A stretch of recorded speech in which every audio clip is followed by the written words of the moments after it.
They used to say there were women who could leave themselves behind. Not die, not vanish, just step out.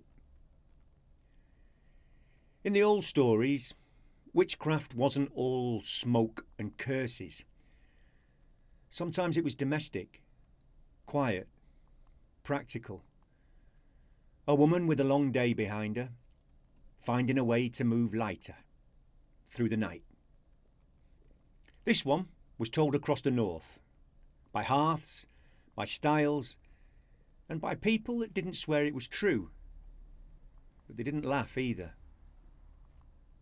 They said some witches could slip their skin. Not transform, not dramatically.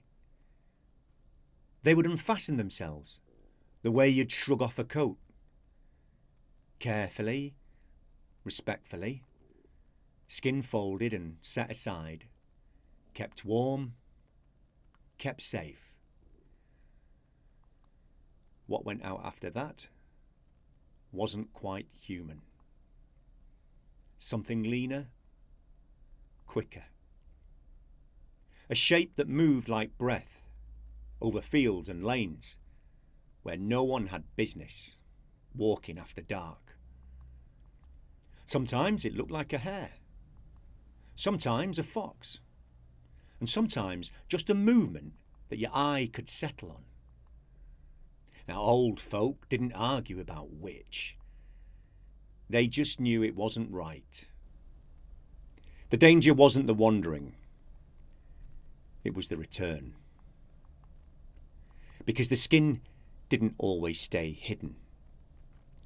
Sometimes it was found by someone up early, or someone restless, or someone who knew the stories and thought that they were ready for proof. Not everyone meant harm. Some moved it by accident. Some touched it out of fear. Some hid it, thinking that they were protecting themselves. And some, in older tellings, did it on purpose. They believed that if you held the skin, you held the woman. If the skin was taken or damaged or destroyed, the witch could return, but not properly.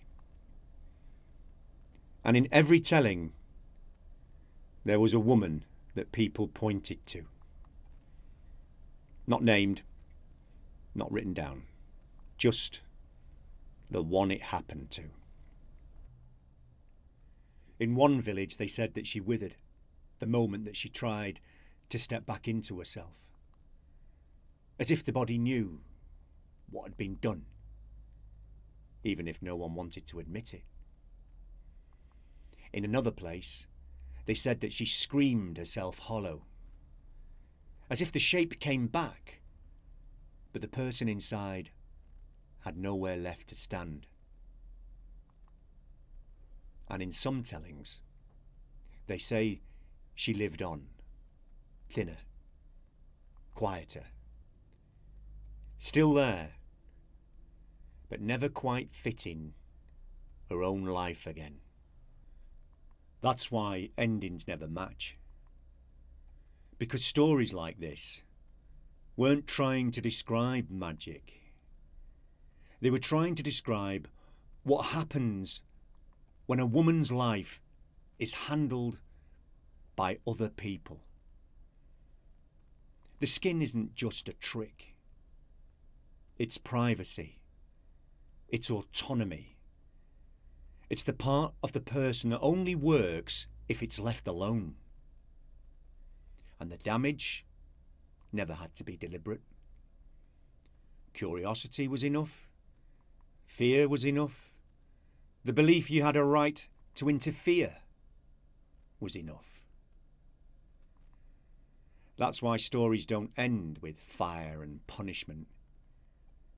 They end with someone being diminished, changed, still present, but altered by what was taken. So when people told this tale, they weren't warning you about witches. They were warning you about what happens when you take away someone's way of being themselves and then expect them to return unchanged. And if you ever come across something folded neatly where it shouldn't be, you best leave it exactly as it is, because some things need their skin to find their way back. That's Giles. Narrates. And until next time, mind where you walk and what you leave behind.